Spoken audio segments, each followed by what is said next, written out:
I wanted to get to war so bad. I strapped hang with 220, 2nd Battalion, 20th Group, because they were next in the hopper. Hmm. And I was like, I gotta go. We had a great deployment. It was 04, 05.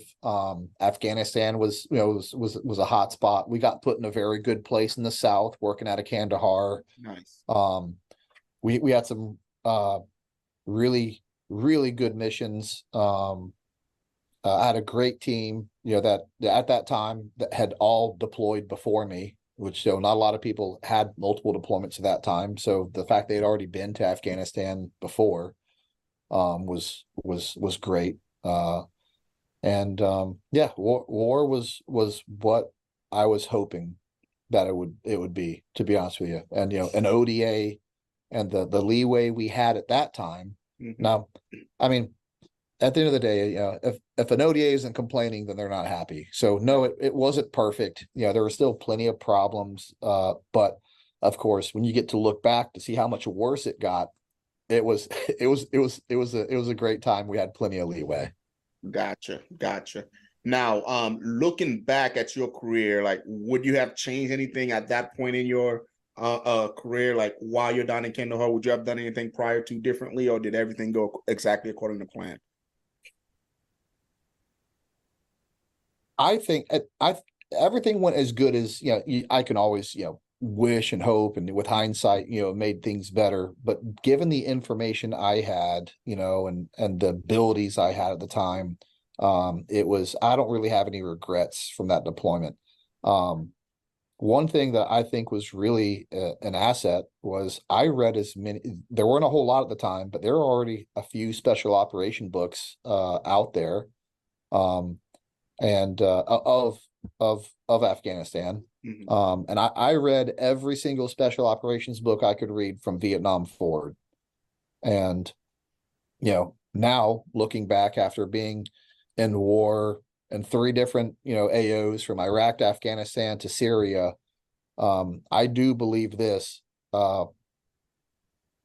So much of war, regardless of the environment, the country, or even the era, there's so much commonality in there. Yeah, some things change. There's always some particulars of every mission, of every AO, but generally speaking, it's I don't think war's changed a whole lot, in the last 100 years.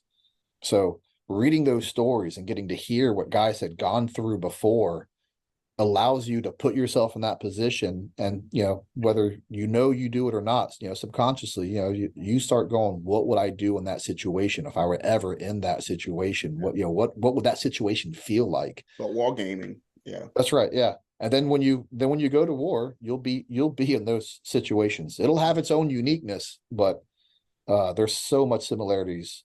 So read books. And today there's so many more out there. Read them Yeah. all. If you're a young Green Beret, if you're in the Q course, you want to go read books. And I don't care. And I read them all. I read SAS books. I read Green Beret books. I read Navy SEAL books. I read them all, and Yeah. and all of them were insightful to some degree.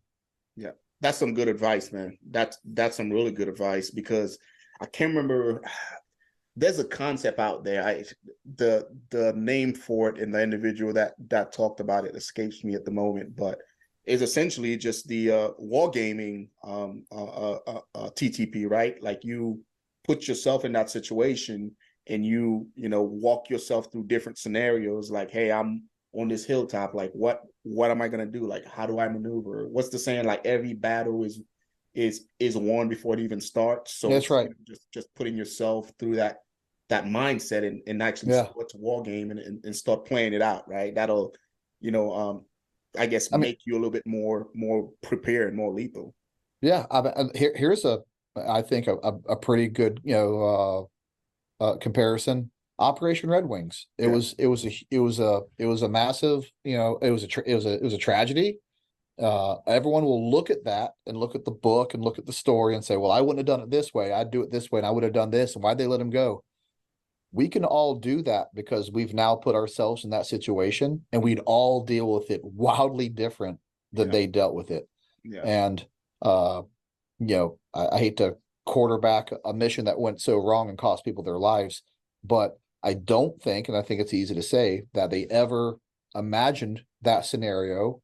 It was kind of a one-off. Yeah.